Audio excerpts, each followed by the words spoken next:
Welcome to The Stumbling Spirit, contemplations on the path of resilience. Whether you realize it or not, you are resilient. It's your birthright. As you take in your next breath, know this truth.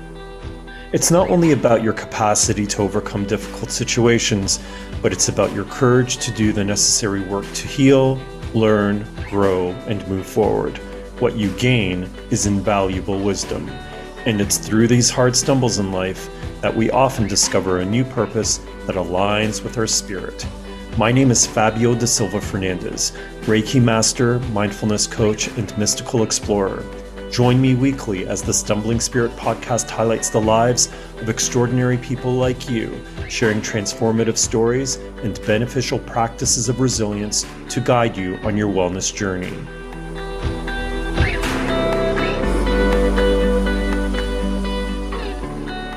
Jackie Dennison is one half of the talented psychic duo on the popular Canadian paranormal show Rescue Mediums. For 7 seasons from 2006 to 2011, Jackie and her partner in crime would visit haunted houses to bring peace to both homeowners and lingering spirits. Still in syndication and available online, this groundbreaking TV program was one of the first in a wave of psychic medium reality shows which now seem commonplace. Jackie is here to share her story. She will tell us why souls hang back, offer tips on developing our own spiritual gifts, and will open up about the impact and legacy of rescue mediums. It's a pleasure to welcome to the show from across the pond, world-renowned psychic medium, Jackie Dennison. Hello, Jackie. Hi, Fabio. Thank you for inviting me on. I'm really excited to be listening to some of your questions and seeing what weird and wacky answers I can give to you. Well, it's such a pleasure to have you on the show. Thank you. I should No. say that your spirit clearing companion from seasons 1 to 3 was Christine Hamlet, and from seasons 4 to 7 was Allison Wynn Ryder, both talented mediums in their own right. I do want to spend some time now to extend my condolences to you for the loss of Michael Lamport, who was one of the creators of Rescue Mediums, who died just last year. I know that the passing must still be very fresh for you. How did Michael's passing impact you? Michael is the reason Rescue Mediums exists, really. In actual fact, I've literally just come back from Canada.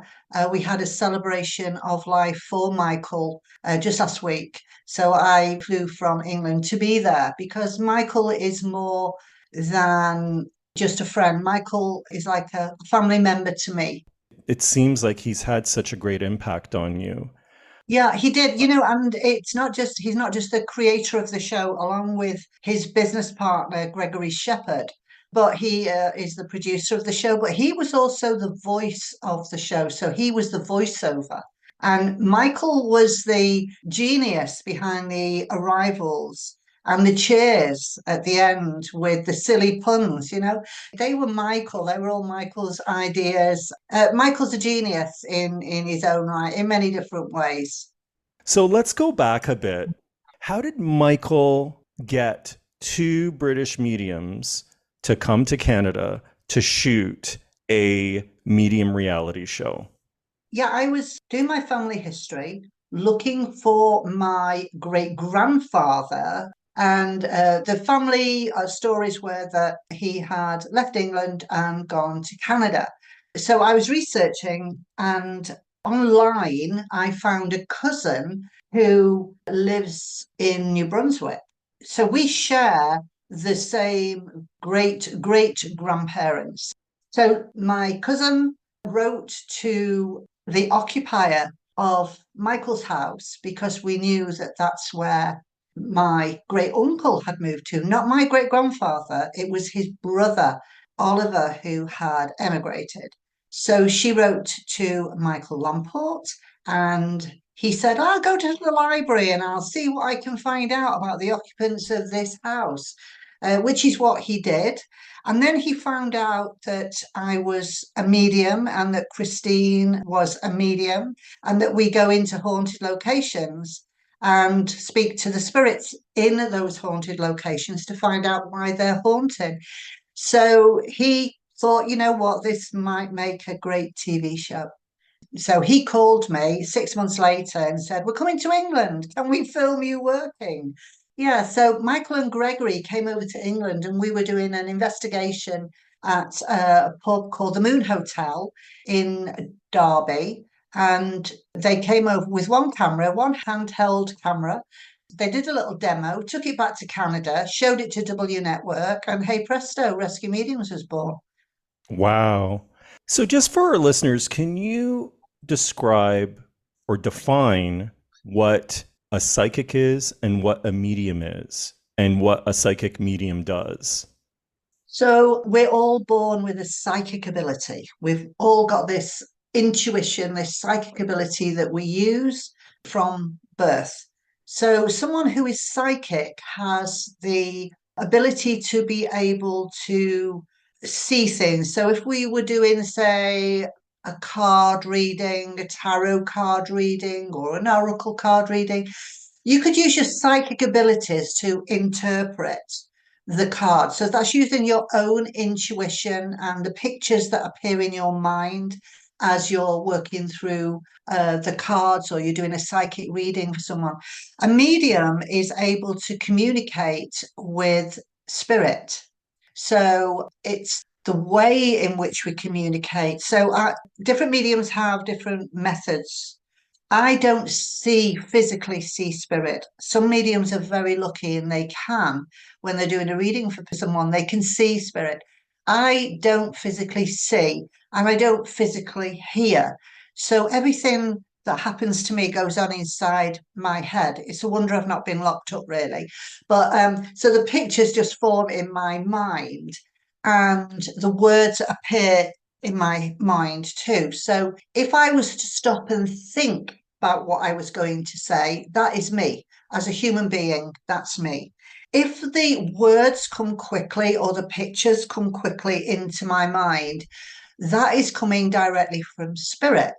So, and they can be quite bizarre things that don't mean a thing to me, don't mean anything to me whatsoever. But it's not for me to filter it. It's not for me to say, oh, that's a load of rubbish. I'm not going to say that, because it could mean something to the person that I'm giving the message to.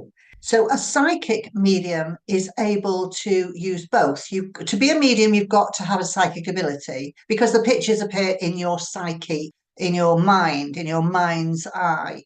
But you don't have to be a medium to use your psychic ability. So there are the two differences, but they do work together when you are a psychic medium because you're communicating with spirit at the same time. Now, when I'm doing spirit rescue work, I see in a different way. I see in a shape form, or I get the images a lot stronger because the spirits that I'm dealing with are of a lower vibration because they haven't crossed over to the spirit world.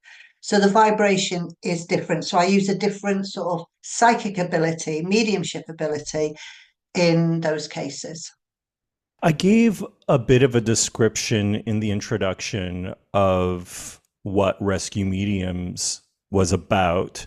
How would you describe the show? Apart from loving it, I think the difference about Rescue Mediums is it was built on something that we already had been doing for a long time. So Christine and I had been working together for a long time doing this kind of work. And I have a spirit team of people that I worked with in England. So we have a Feathers Spirit Rescue team. That's my little team at home. And Alison was part of the Feathers group as well. So the great thing about Rescue Mediums is the fact that it has a beginning, it has a middle, it has an end. Okay, so it's a story that the viewer is going on along with myself and whichever partner I'm with, or with the homeowner and their experiences. So you have what's happening in the beginning, And then it all sort of, we try to unravel it as we go through. And then we have an amazing researcher, Edna Dargy, and she goes away and researches the things that are happening while we're there. So she's frantically writing everything down so that she can go away, get the research, and pull it together. So we have physical proof on paper as much as possible that we were not privy to. We don't even know where we're going. And I think that's one of the beauties of the show, is that we are completely blind when we're going there. We don't know where we're going. So it's an adventure for us all. But yeah, I like the beginning, the middle, and the end to it. And the fact that research backs up the information that unravels as we do the investigation. And I'm a stickler for having proof. So when you're doing a reading for somebody, of course, you get that feedback straight away. So you can give the message to the client, and the client will say, oh, yes, yes, yes, I understand that. This person did that, or whatever, or this person had that in their possession. But when you're doing this kind of work, you don't have that immediate feedback. And so to get the proof after the fact is fantastic. And it's as much of a joy to us as it is to the homeowner to make sense out of everything, because we could be pulling anything out of thin air, So to give the respect to the spirits who communicate with us and our spirit guides who help us to unravel that, the research is absolutely vitally important. And I think that's why the show is a success. You just mentioned that there's a beginning, middle, and an end. There are some significant production elements in this show. You also mentioned that there's a bit of humor in it as well. And so often at the beginning of an episode, you or Christine or Allison would find yourselves lost looking for the house that you're going to, right? And Yeah. then there would be the reenactments of the rescues. And Mm. there's always that bit, and you mentioned this earlier, there's always that bit at the end of the show where you make a toast with a glass of wine. But outside Mm. of that, because I'm sure that our listeners and viewers of the show, fans of the show, would want to know, how real were those experiences? That is the other thing that we've said right from day one. So the beginning and the end, which is the arrival and the cheers, that is the bit that's put together.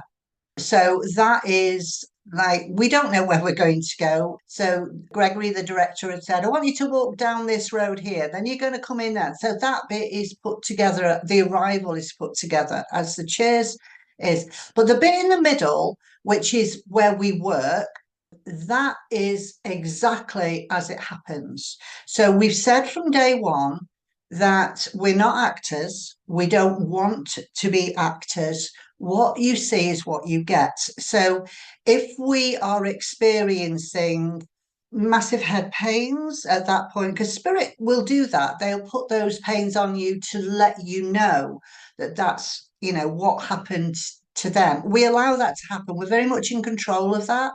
Our guides are in control of that, even though we get overshadowed. We allow it to happen for the story to unfold.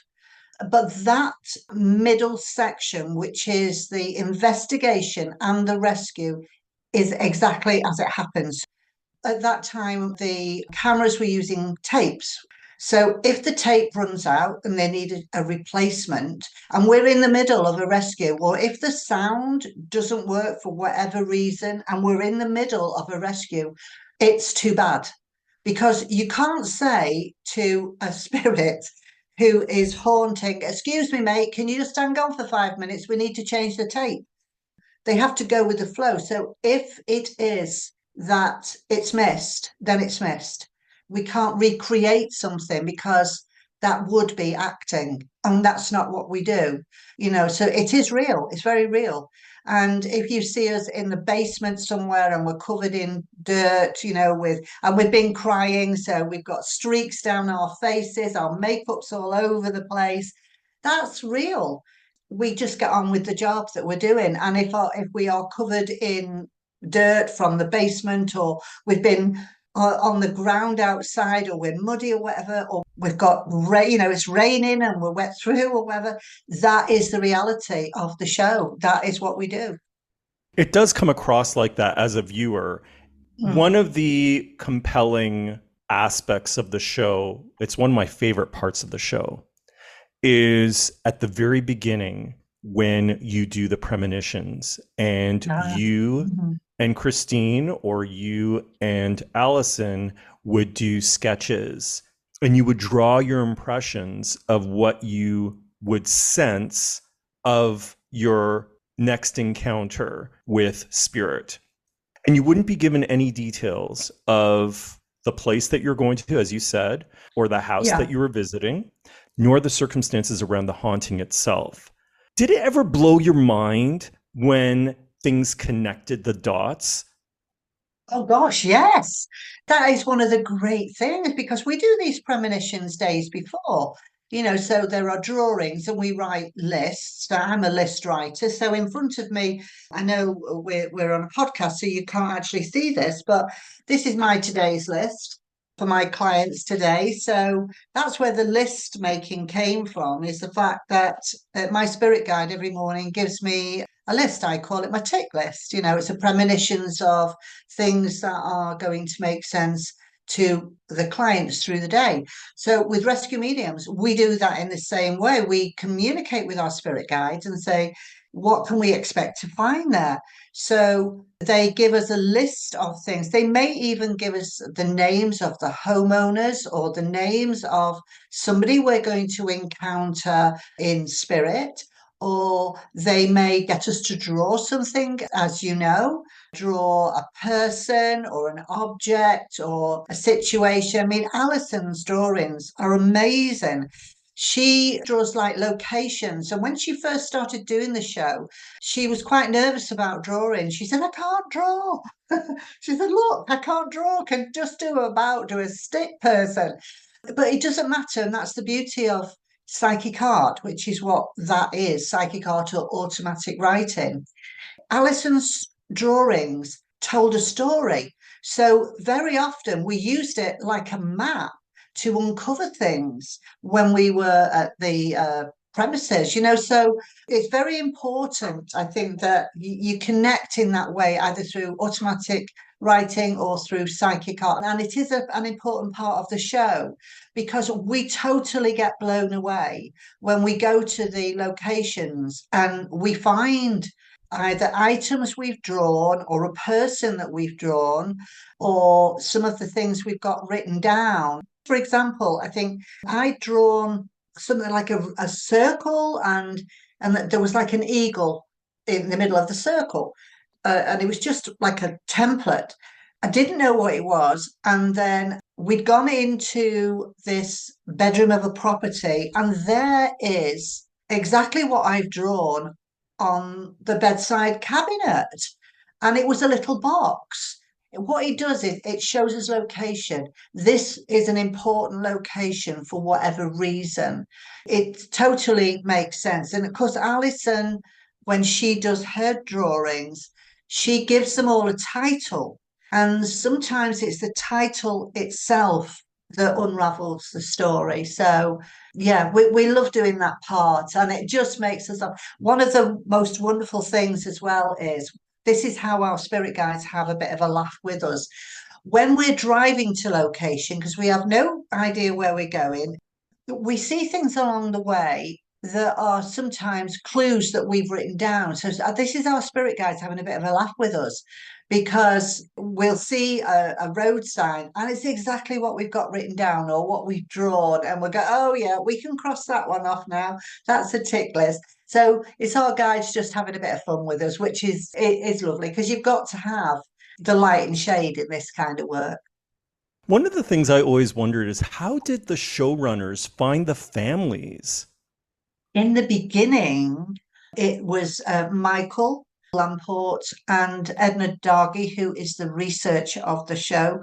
They would literally go to places that, put up the, have you, is your house haunted? Edna has even been known to look at a property and go, I think that might be haunted. Shall I go and knock on the door? And she's literally gone and knocked on the door and said, "This is a funny question, but is your house haunted?" And then, of course, as the show became popular, homeowners would contact the producer themselves, so they never contacted us, thank goodness, because had they have done, we couldn't have used that because we would have known then in advance where we were going to be going and we'd know details about it in advance. And we don't like to know in advance, we'd rather not know. Then we've not got a preconceived idea about what we were going to find there. What were your most challenging rescues on the show? For various reasons.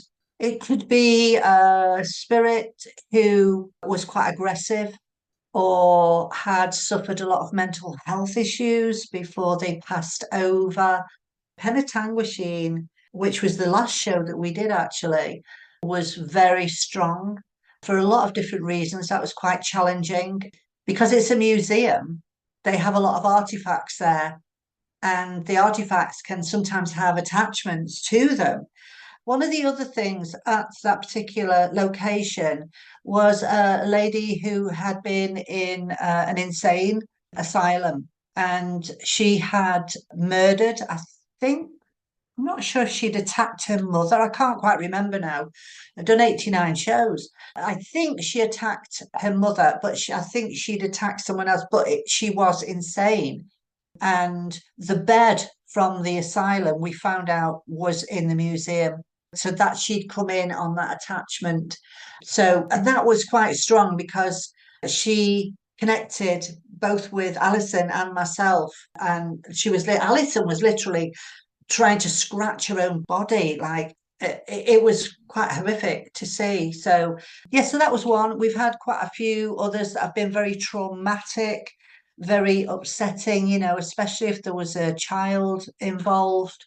I could talk about every one. There's an element with every single one that we've done that has affected us one way or another. Can you describe what physiologically happens to you? I know that you were talking about what, a psychic is and what a medium does and the work that you do at a really high level, but as you were talking, describing these really challenging situations, could you describe what physiologically happens to you as you enter a space and just the different subtle signals that you receive that guide you and Allison to where you need to go?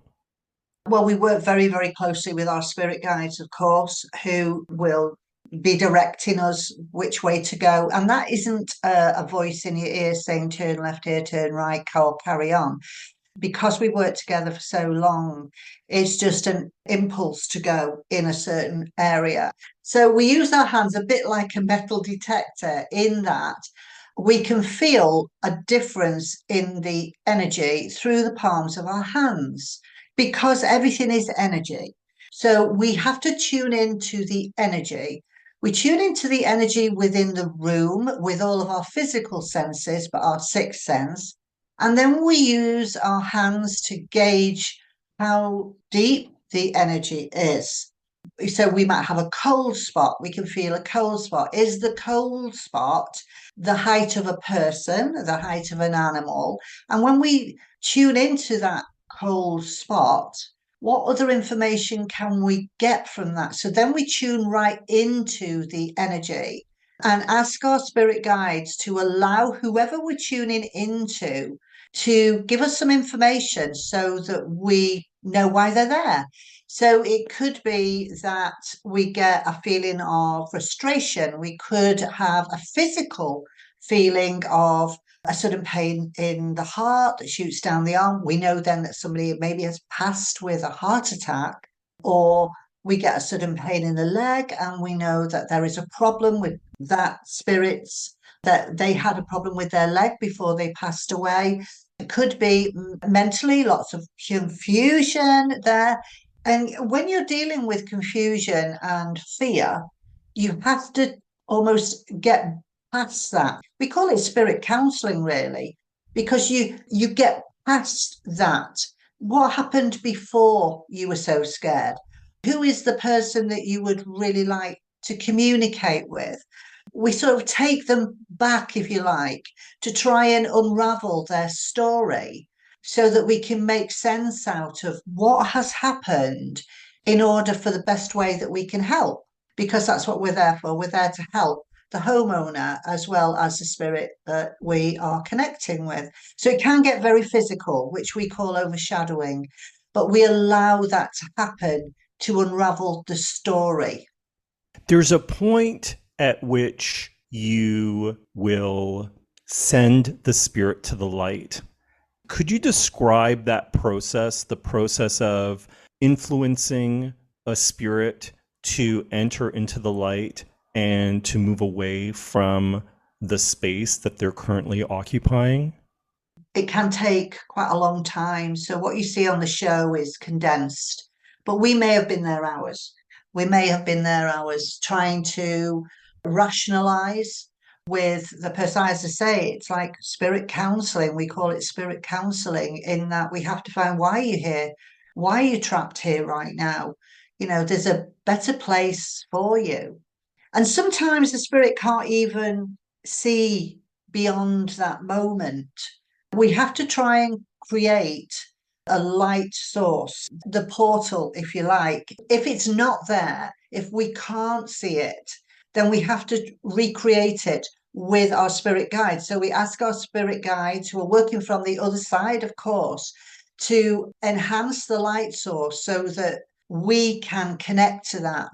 And if the spirit is communicating with us, then it will automatically, hopefully, fingers crossed, connecting with our thought pattern, it will be able to see the light source then. And if the spirit is still unable to see it, then we usually ask a loved one who would connect with that spirit to come forward to help. So there's always help on the other side to get them through that portal, the doorway to the light source. The feeling is incredible, when you start to work with that light source, because the feeling is such an immense feeling of loving energy that can be very overwhelming. You can feel it. You can just feel that loving energy to the point of very often we end up in floods of tears because it's so beautiful. And especially when you reunite spirit, if they've been looking for someone and maybe the husband lost the wife and he can't see her, she's waiting there and he can't see her because his grief is too heavy to be able to see her waiting in the light source. So we have to double our energy with that energy so that we're plugging our loving energy into that same light source to create that energy for him to be able to go through. And then once they reconnect, it's like Jackie who, Alison who, yeah, off we go. One thing I notice is that when you guide the spirit or spirits to the light, there is something that you do to seal that so that I guess they would not come back. So could you describe that sealing process? We ask working with spirit guides for the light source to be minimized, and then we will seal it. So initially, how I see it, and everybody can see it differently, I see a doorway that is closing, as if you're in a different room and the light is very bright in the other room. And so you're shutting the door. And as you're shutting the door, the light's starting to dim because you're shutting the door on it. And then when it is shut, I have sticky tape that I put all around the door so that I still can't see that. And then literally put the sticky tape right the way across, or you can even board it up, whatever works, whitewash it over, whatever works. It is, for each individual has a different way of doing it. And of course, our spirit guides seal it from the other side as well. So, and you can do that with when you're working with any portal that has been opened. So, just for example, a Ouija board. So then you have to close that portal down. People think, with Ouija board, you just have to put it back in the box and put it away. No, that's not how it works. If you've opened a portal, then it needs to be closed. And so, yeah, we do that in the same way, making sure that because you can open more than one portal when you use the Ouija board. And of course, you've got the shapeshifters as well. The shapeshifter is an energy form that has no particular form. So, just say somebody who has got a lot of anger, you can feel the anger there. It's quite tangible. It's a tangible energy. Grief is a tangible energy. And when you get a mixture of the two, just for example, a farmer, I think the episode was Rockside, the farmer had killed his own son by accident in the field. The boy shouldn't have been there. He went out to help. The farmer blamed the wife. The relationship completely fell to pieces. He never forgave himself for the death of his son. And so when he eventually passed away, his grief kept him grounded. But then he would think about what had happened, and his energy is then anger.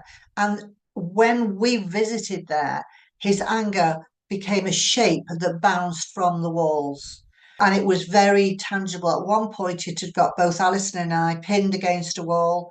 This is the same energy that threw people, through the homeowners out of the house. They threw a television across the room because it's an energy form that can move things.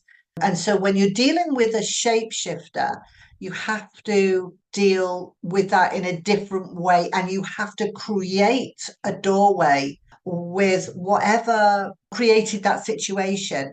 We have to sort of resolve that in a safe room before we seal that, and then let the healers on the other side deal with that. So that was a very, very difficult one. That same shapeshifter locked myself and Alison in the car. We were outside in the car and all the locks went down in the car. We hadn't got the keys. The driver of the car was nowhere near us. And in the next field, all the ponies came charging out. There was lots of things happening in that house. Luckily, we were able to deal with it. But that is a different way of dealing with a portal, a doorway. Everyone is different. So that's why it's so vital that we work with our spirit guides, because they're the ones that advise us how to deal with a situation. Has there ever been a time that you were unable to clear a space? Yes, there was two instances. One was the secret garden. I think it was the secret garden with Christine. And that is because the spirit that was there wanted to be there, wasn't trapped. So there was no situation to be resolved. She just had a story to tell, and she just liked being there because she loved the property, and she liked people. So she just wanted to keep communicating with the homeowners and the people who, because it was a guest house, with the people who were going there. So we had to sort of reason with her and saying, can you please do it invisibly because you're upsetting the guests? But we couldn't clear her because she chose to be there and she wasn't trapped. She knew exactly what she was doing. There was another case which wasn't rescue mediums. It was a case that Christine and I had gone to in England, and it was a church that was haunted. It was more like a small chapel actually, and you could feel as soon as you walked in, it's like we were being driven out of the door. In fact, if I remember rightly, Christine didn't go in. I'd gone in and you could feel like, oh no, this whoever was there did not want us there, and didn't like mediums at all. It was his church. He wanted to stay there and nobody was going to get rid of him. So yeah, in the end, I think we were there for 2 days, but we had to admit defeat in the end. So what you do in a situation like that is to bring in your spirit guides and ask for help from their side to see what they could do, to see if they could speak to him, because physically we couldn't do anything. You mentioned Ouija boards earlier, and whenever there was a Ouija board episode, I found myself shaking my head. I think that often people think that it's a game. And Mm. I just wonder if you could maybe talk a little bit about the use of Ouija boards, why people shouldn't be using Ouija boards, or whether there is ever a reason to use a Ouija board. The problem with Ouija board is, and I'm horrified to see children using them, and for them to be that doesn't happen here in England. I have to say, the Ouija boards are not available in toy shops as they have been in other parts of the world. But if you have a medium who knows what they are doing, knows how to open and close the doorway that a Ouija board opens, then if it's in safe control, in a controlled situation, then I suppose they're okay. But I don't like them. I've had to deal with too many mess ups from the Ouija boards to like them. It's like opening your front door and leaving your front door open and saying, okay, does anybody want to come in? And you've got no control over that. So you can get those from the lower planes who are maybe trapped or who maybe weren't very nice people when they were on the earth plane, and they're going to want to play mind games with you, and they can. I know here in England, a friend of mine had a really bad experience. I think she was 19. She did a Ouija board with some of her friends, and she ended up in hospital because it messed with her head so much that she thought she was going mental, because this spirit had attached itself to her and was feeding her all this information. And it wasn't nice at all. She ended up being in hospital for quite some time.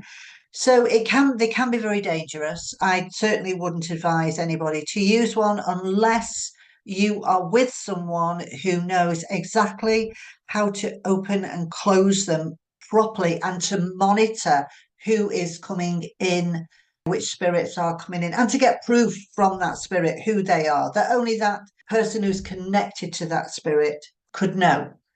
Is it true that Ouija boards only attracts lower vibratory spirits? I wouldn't have thought they only attract those kind of spirits, but they do offer them a doorway. Absolutely. If you don't know what you're doing, then yeah, anyone can walk in. Absolutely anyone from you've no idea who they are. Might not even be from that place where you're using the Ouija board, because you open a portal, you open that doorway, and they can come in from anywhere. There's no time in spirit. It can be that they're connected to the building. It can be that they're connecting to what was there before the building was there. You mentioned earlier those experiences of you or Christine or Allison being overshadowed. Can you describe what overshadowed means and what those experiences were like? We allow spirit to overshadow us so we can understand the story. So the feelings are very strange, and sometimes they will jump in unexpectedly, and then you've got to scramble. So it could feel as if your face is changing shape or your body's changing shape because someone else's energy is merging with your energy. You will get the thoughts and feelings of that energy that you're communicating with, including aches and pains or what they passed away with, or things that are going on with them as to why they're there. So it could be all of a sudden you get a pain in your right foot, and instantly I would know that is not my pain. So why am I getting that pain in my right foot? So then I would question, what is wrong with your foot? So I'm having this whole conversation with the spirit who is overshadowing me, or Alison is asking the question. Sometimes when you're too overshadowed and you're in the moment of that, and you're going on this journey with them because they're explaining to you what's happened to them. Your partner, who whether it was Christine or Alison, we would link in. Our spirit guides are linking in. We're linking into the same episode, whether it's I'm experiencing the overshadowing or Alison's experiencing it. And we guide from the outside in, if you like. So one person is guiding, the other person is still there. So I'm still aware of being me, but at the same time, I'm having this whole conversation in my head with the spirit, as to what's going on with them and allowing them to show me. Just for example, this has happened on more than one occasion, a feeling of been shot, I'm dying, and it's a blood loss. So I'm dying from the blood loss and a feeling of the energy just draining away. So my body starts to change temperature and I can feel the temperature change and I can feel drifting in and out of consciousness and thinking of random things that are not my own thoughts. So I have to keep trying to pull it back in to say, okay, you're going through this process called death, but I want you to focus on this. So, and that's where your partner comes in because your partner brings the light in and we connect to the light together and then start to move through it. So very often, we're doing the rescue, we're both seeing the light, we're both doing that rescue at the same time, but one is guiding and the other one's experiencing the feelings at the same time. So another one that was very, very traumatic was a lady, her children had died through illnesses and she was burying them. But she was putting rocks on top of the bodies because she didn't want the wolves to come and eat the babies, that she or the children that she was burying. And both Alison and I could feel that. I mean, you could feel the rocks in your hand and you can feel the anguish that she was feeling, how distraught she was. So you can feel all of that. So you almost have to go with it to explain it to your partner. This is what's happening to me. This is what's, so you're telling the story because it's happening to you right there and then. But at the same time, like Jackie's still here or Alison's still here, but we're recreating Mary's story or, whoever's story we're recreating. So it's very intense. It is very intense just as a viewer watching it, because from outside looking in, it appears that in some ways you're being overtaken by the spirit and you're experiencing all of the feelings, all of the emotions, the intensity of what they went through, the pain, and you're having to sort of work through that. And thankfully, you have either Christine or Allison with you to help guide the spirit as well. So from a viewer's perspective, it's quite incredible to see. And then often, and you mentioned this earlier, you might end up in tears. Yeah, because you're going through that emotional journey. It's not just a physical journey, it's a mental and emotional journey as well. That's why we need the drink after for the cheers. No doubt, no doubt. Is there a ritual that we should follow if we buy an antique to cleanse it before we bring it into our home? Before I connect with any energy, whether it's spirit energy or anything. So I do this every day, okay? So I ground myself and then I protect my energy. So I just imagine that there's a ball of energy on the inside of my head and it goes right down through my body. When it gets to my tummy, it becomes like a magnet and it just pulls anything to it that I have absorbed in my energy field or I generated. And then it just goes down into each leg, down each foot, growing roots, and then it just goes into the earth. It becomes like liquid, goes into the earth. So I'm getting rid of everything that I've absorbed. I do this every day. And then I imagine the roots are going down further and further down, and they're getting really strong. And then I draw up a pure white positive energy up through the roots and fill my body with it. Then I put myself in a bubble of light to protect the energy, to protect my energy. So I do that every day. And I do that, especially if I am around, if I'm going to go into a property that I know is going to be haunted, I would do that. Or if I'm going into an antique place, junk shop or whatever, yeah, I extra ground before I go in. And because I like antiques and I like pre-loved items, so I would sense through my hand chakras what's going on. Has this got a nice warm feel to it? Or has this got a like, oh, I like you, but I'm not quite sure about your energy feel. So then I would just imagine that there is a white light all around that item And that, if I needed to draw that energy to me, allow it to go through the roots, just as I had with my own energy, I'm getting rid of the energy that was attached to that object.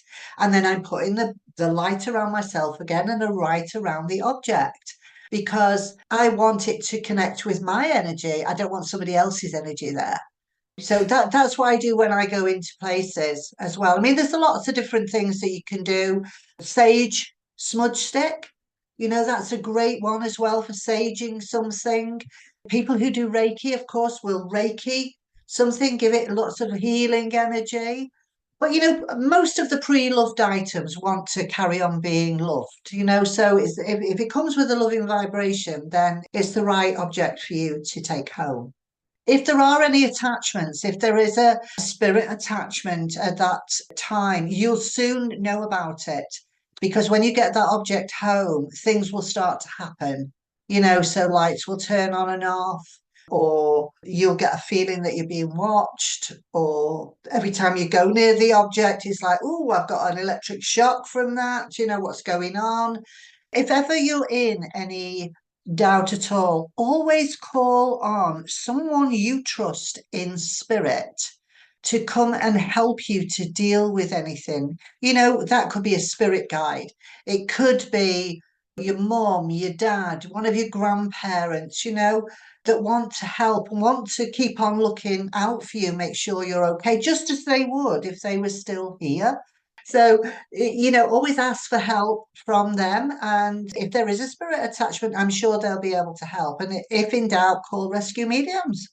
Absolutely. So let me ask you, why do spirits hang back? A lot of cases, spirits just don't know they've passed away. So it could be through trauma. It could be a very traumatic passing. They're not sure that they have passed. And I'm not saying this to worry people. If you have a loved one who has passed in traumatic circumstances, it doesn't necessarily mean that they are trapped on the earth plane. Mostly they have a little bit of hospital time, is the only way I can describe it. And then loved ones in spirit will rally round and they will take them over. So most of the time, it's just a healing that's needed for that person to pass normally. But if there is trauma, particularly if someone has maybe not been a particularly nice person, let's say, on the earth plane, and then they've got to account for their own deeds when they've passed. And so at that point, they go, oh dear, yeah, I don't think I want to do this. So they'll want to continue here. So they become trapped by themselves, really, so that they can be the difficult ones. Well, again, it's reasoning with them. It's counselling to find out what's gone on and for them to get the healing energy that they need in order to progress onwards. But it can be that somebody just likes the building or wants to hang around the people. Doesn't necessarily mean they're trapped. They just like to be there or they like to be around their loved ones, and they're not there 24/7. I had a lady who came to me today actually for a reading, and she wanted to know, is my dad with me all the time? And her dad came in and he went, it's not all about you. He's like, got things to do too. Of course, she did exactly what you did. She laughed, and that's what he wanted. He wanted her to laugh. And so, yeah, so they're around for a lot of different reasons. So it could be they just love the house, or even I've had where they don't like the tenants in the house. So they want different tenants in the house. So they've gotten rid of the tenants. And then when they found a family that they're happy with, then they'll, okay, off I go. And then they go on their own little merry way then. So there's a number of different reasons why spirits stay on the earth plane. Whether or not they're trapped would depend on the circumstances and mentally how they were before they passed over. For the trapped spirits, so these would be spirits that maybe are unaware that they have died, or maybe because they are tormented by things that they have done when they were alive. Do you, in your work, believe that all souls are redeemable? Everyone has a yin and a yang. Where there is light, there is shade. Where there is the sun, where there is the moon. So in every person, there is good and bad. From my experience, I've had spirits come to me who haven't been particularly nice when they've been on the earth plane. Just say, for example, I'm just plucking this out of thin air, that a lady didn't want to communicate with her dad because she didn't have a great relationship with him. He wasn't a very nice personality. And so dad comes forward and dad says, I'm really sorry for my behavior. It's up to the individual, obviously, to say whether she wants to communicate with him or not. And I always ask questions to the spirit to find out how authentic that is. So, are they saying, I'm sorry, because they really mean it? And that is part of their own healing experience for them to recognize what they have done and how awful they had been before they're able to go to the next level, because they can't go to that next level until they've admitted to how horrible they were on when they were on the earth plane. So is that a genuine thing? Or are they just saying it because they think they can earn brownie points? Are they just saying it because it makes them feel good? Not because they genuinely want to do it, but they think they can climb the ladder, go to the next level without atoning for what they've done. And that never works because, of course, they can't because it's not genuine. So I always ask the questions. I would ask them a personal question as to, what do you think about this? Or what do you feel about that? Or, what would you want for your daughter? Or what do you want for your son? And the answers are usually will tell me whether that person is genuine or not. It's a feeling. When you get that feeling, it's a genuine thing. So, genuinely, that person will want to be redeemed, if you like, for whatever sin they've committed. They want to do that because I believe there is good in every individual, no matter how bad that individual is. We could have one person and everybody has a different opinion of that one person because that one person shows a different persona to every individual. Is it redeemable? It depends on the individual and how they atone, how responsible they feel. What is interesting is I believe in past lives. And so is that person then going to be reborn and be in a similar situation, but on the opposite side for karma? What was the most haunted place? And this is even outside of rescue mediums, the most haunted place that you've ever visited? Oh, crikey. I don't know if it's the most haunted, but I think Coburg Jail was pretty horrific in its layers there. It depended on where you were in the jail because there's different levels within that. So you're up and down with emotions all the time. There's some pretty nasty individuals, energies there. As you can imagine, it was a jail. So you can imagine that that would be the case. So, yeah, that was pretty grim, let's say. I would love to see a show with you, Christine, and Allison together. Do you think that you would ever reunite to do a show like Rescue Mediums? I'm actually working on a show at the moment with a medium called Megan Downs in England. That show is called Haunted Histories. So we know where we're going because we physically go to the locations knowing they're haunted. And then we try and unravel the stories that are there. So it might not be the story that's in the history books. We might uncover something else. And then we have the researcher go away and research it. If a rescue needs to take place, then we do. And spirit tend to push us from place to place. So we've done 5 episodes so far. We're about to do a sixth episode. We've not got it out there yet, but we will be doing. As far as rescue mediums is concerned, yeah, we've got our broomsticks ready and waiting. So never say never. Can you share a bit of your personal story and how you developed your spiritual gifts? Everybody has this ability. Everybody can do this. Everybody is in tune with spirit. We're born with this gift. It's a natural gift. When I was a child, probably about 8 or 9, I saw spirit animals, first of all. I didn't realize that no one else could see them. And so, I bent down to stroke a dog. And my friend that was with me, she said, "What are you doing?" I said, "I'm stroking the dog." And she couldn't see the dog. Another incident, I was waiting for my auntie to come home from work. She lived with us at the time. And this chap came past and he said, "What are you doing?" I said, "Oh, I'm waiting for, Auntie Jean to come." And he said, "Will you just tell her that George said hello?" So I said, "Yeah, okay." And off he went up the road. Well, my auntie arrived and I said, "Oh, a man called George said to say hello to you." And she said, "George?"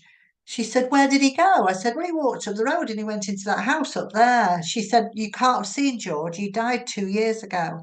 So that was my first human. I've seen a few since then, but mainly it's just a feeling. As a teenager, I was interested in what happens after we die. Where do we go? So I was interested in Wicca and all the things that interest you, the Halloweeny sort of things at that time. And it wasn't until I was much older, my sister-in-law, Christine, who was married to my brother Kevin, they had a car accident and they nearly died. And Christine's father, who is in spirit, my brother said he pulled him out of the wreckage. Now, my brother had broken both of his ankles and he couldn't have got up the embankment that he got. The ambulance driver was like, "How did you manage to do that?" And he said, "Well, my father-in-law pulled me out." And of course, he'd been dead for some years, his father-in-law. So because of that, that made me question things. Christine's always been involved in psychic stuff, as a child.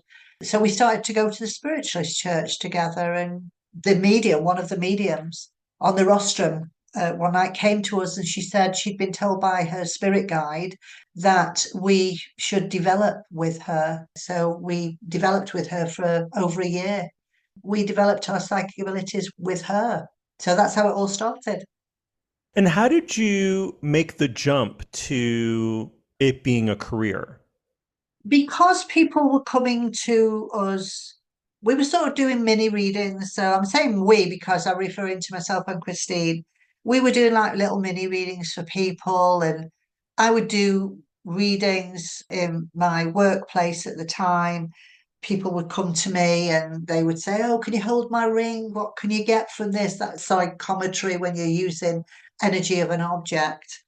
So we've sort of dabbled in that for a little bit. And then because word of mouth got round about what we were doing, we'd go into haunted locations, do spirit rescue work. People just started coming to us. And then I made the decision that I was going to try and make a business out because we didn't charge for the longest of times, never charged. I still don't charge for spirit rescue work now, never have. So I charge people if they come to me for a reading. So it just felt the right time. And my spirit guide was saying, "Come, we'll support you. Don't worry about it. This is what you should be doing." So, hey presto, 30 odd years later, and I'm still here. Have you ever worked on cold cases? Yes. Yeah, and I still do work on cold cases, but a lot of the cold cases that I work on are behind the scenes. So I don't advertise that I'm working on the cases. One reason is because you get a lot of people who, if they know you're doing that, will jump on the bandwagon. So information that I have, I just pass over to the relevant authorities. And if I'm able to help in any way, shape, or form, then I will. I don't work on loads of cold cases, but I do work on them. And of course, 2 episodes of Rescue Mediums were cold cases as well.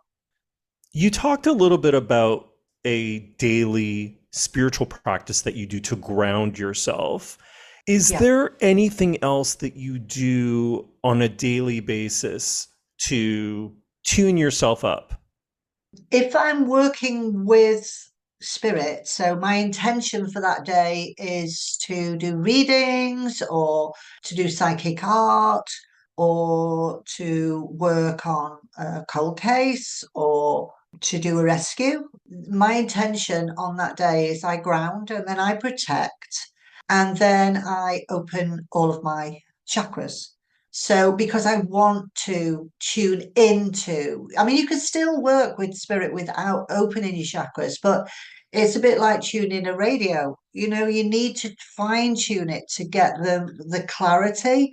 And so when I open all of my chakras, I'm actually using all my physical senses as well as my sixth sense to get the best possible information for me to know that I'm interpreting it in the right way. And I do that if I'm teaching as well. And I teach my students how to do that. We always start every session with doing that. And then I meditate and talk to my spirit guide. I ask my spirit guide, what can I expect from the day? What do I need to know for the day? Which is where that tick list comes, the premonitions comes in. Spirit guides they're there to help us and they guide us along our journey. And if you don't talk to your spirit guides, so you don't meditate, you don't communicate with them, how can you possibly have a relationship where you understand what they're saying to you? So I don't just go, oh, I've not seen you for a few months, but I want help with this. And so my spirit guide, who was once human, will say, on your bike, Mrs. I don't think so. You've not been to see me for weeks. So it's important, I think, to retain that connection with them so that you do understand what they're trying to tell you, how they're trying to help you help someone else. You mentioned earlier that we all have intuition and that we all have the ability to develop our spiritual gifts. Can you talk a little bit about that? What can we do individually to develop our gifts? The key to any spiritual or psychic development is meditation. So we learn so much from meditation. And a lot of people will say, oh, I can't meditate because I can't close my mind. Well, you don't have to close your mind. You don't have to have nothing going on in your mind. There's some fantastic meditations online now or apps that you can have where you've got a guided meditation. One of the ways that I work with students is we ground, we protect, we open all the chakras, and then we go into a meditation, which is literally a spiritual garden. So it can be a garden that you know from childhood, or a garden you know now because you love your garden. So visually, you can see it in your mind's eye, or it can be a garden that you just create. So in your garden, you may have a little water feature, or you could have a little wooded area at the bottom, or you could have a yellow brick road. You could have anything in there that is in that spiritual garden. You could have like a little summer house in the garden, a pagoda. There could be anything in that garden that you wanted. And that way you are looking for things within your garden. People say I don't meditate. Well, actually, you do because we daydream. Everybody daydreams. We do that naturally. So, a meditation is just tapping into something that we do completely naturally, except we are creating the image ourselves or we're listening to someone tell us a little story because that's what it is. You're listening to a guided story, but it's your meditation. And then taking on board anything that comes to mind. So it could be within that meditation, you see a daisy. Well, take note of that. Write it in your journal when you come out of the meditation. A daisy has a meaning all of its own. It's all about innocence and new learning skills. So you may then see a butterfly within your garden. The butterfly is all about transformation. It's a spiritual transformation that's happening. You may have an owl that's sitting on the fence at the bottom of the garden. The owl has the meaning. It's all about knowledge and about looking from every different angle. So everything you see in your meditation has a meaning, and that is your spirit guide teaching you all about the signs. And that's how it takes time to notice these signs. I'll just give you an example of what I mean. So I had a student who'd had a lot of issues with someone at work. This is a new person coming to the workplace, a senior person. I'll say her name's Valerie. And she loves her job. She's been there quite a long time, but she's thinking of finishing because the new senior person is making her life very uncomfortable. And so we were talking about it in class and we said, okay, we'll do a meditation. So it was a guided meditation. I took the whole class through the same meditation. You can write a question on a piece of paper in your mind. This is what you're doing, and it could be a problem. Imagine that you're writing that question down on a piece of paper, and then you hand it over to your spirit guide, and then just see what happens. So after the meditation, I said to Valerie, what did you get in your meditation? She said, well, I don't understand it one bit. She said, I saw a swan on the water. It's got little cygnets behind it, and it came out of the water. It flapped its wings at me, flew in the air, and then went back down on the water. She said, what is it? What does it mean? It doesn't make any sense with my question. So I said to her, this lady at work, does she take some of your ideas and then run with them as if it's her own? She said, yes. How do you know that? I said, because what your guide showed you was the swan with the cygnets. The cygnets are her babies, but the ideas that you have, they're your babies. And somebody else is threatening that. Somebody else is trying to take that away from you. So the next time she comes anywhere near you, channel the swan. Think of the swan. Imagine that you are the swan and wait and see what happens. And she rang me a few days later. She said, you'll never guess what's gone on today. I saw her start to walk down the room. She said, I channeled the swan. She said she turned round and went and sat back down. So when you work with totem animals like that, we learn so much. So meditation can help us to unravel problems. Always look for the meaning behind whatever it is you're seeing in the meditation. That is part of spiritual development. And you help seekers on the spiritual path through the Feathers Academy. Can you talk a Yes. little bit about that? So we used to have, until 2 years ago, our little academy was a building in our hometown, which I have now closed. So we don't have the building anymore. What we do have, we still have the academy. So the academy will help to train people who want to learn how to develop their own psychic ability. So now we just hire a hall and we do all the classes there. Or we'll do a workshop, a 1 day workshop. So we're still all about helping other people. We still offer healing, we still do readings, but each individual member of Feathers is working from their own home now. But yeah, it is all about helping people, helping individuals with any spiritual questions they may have or their own spiritual development. Do you do in-person and virtual workshops? Yes, we do. Yeah, so the workshops that I do are usually with Steve Furlong.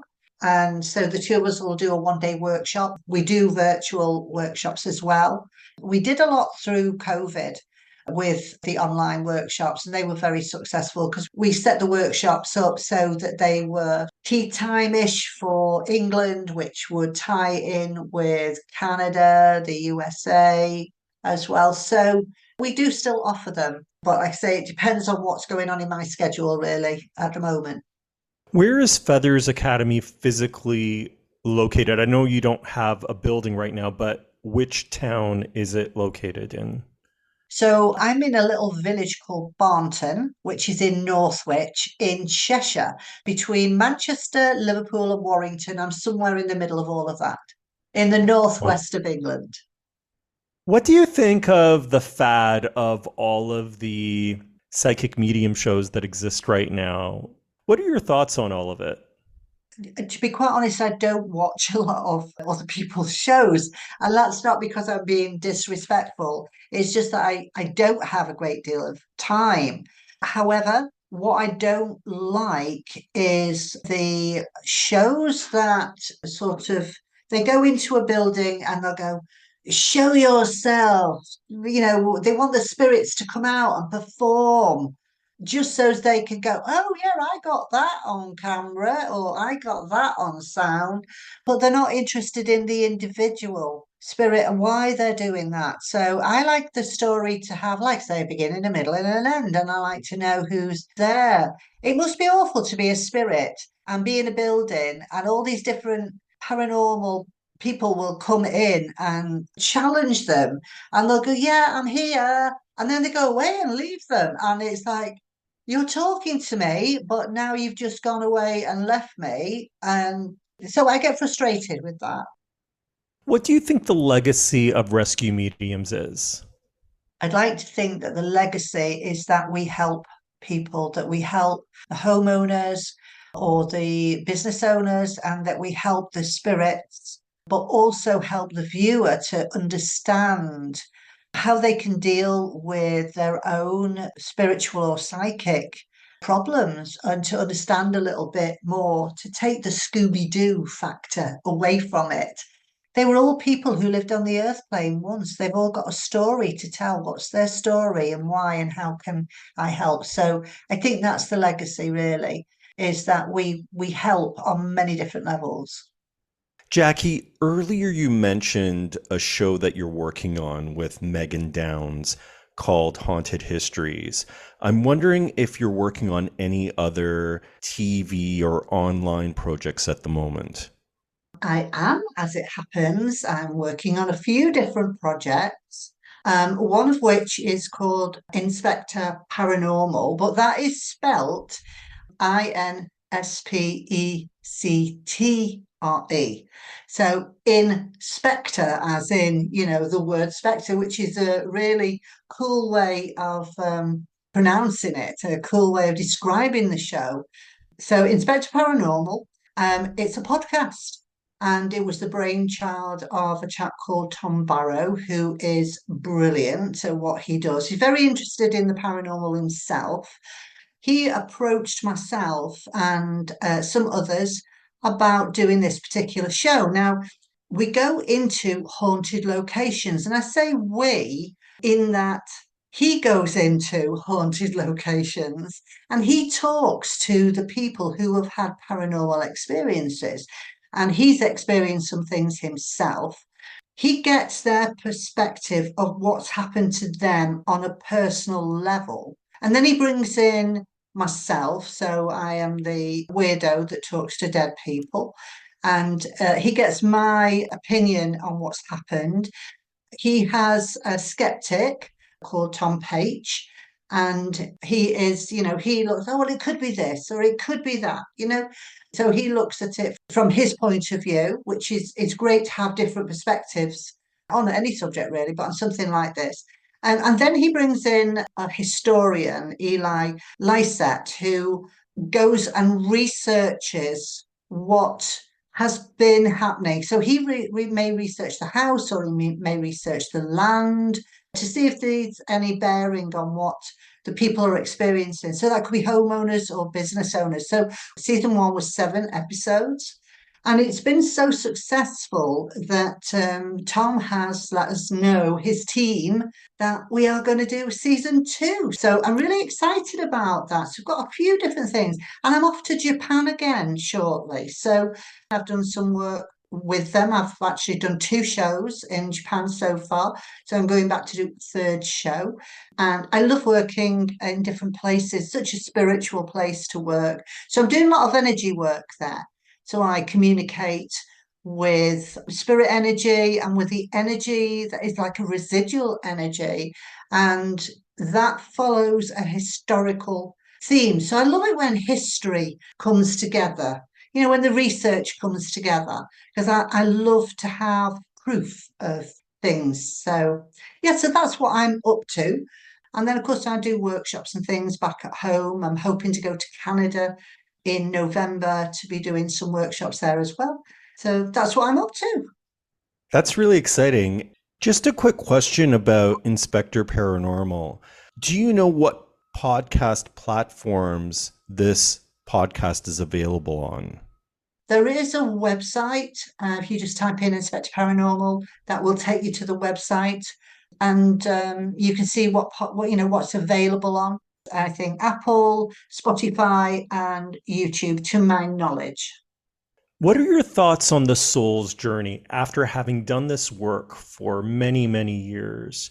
Do you have any inklings or ideas around what the path of a soul's journey actually is?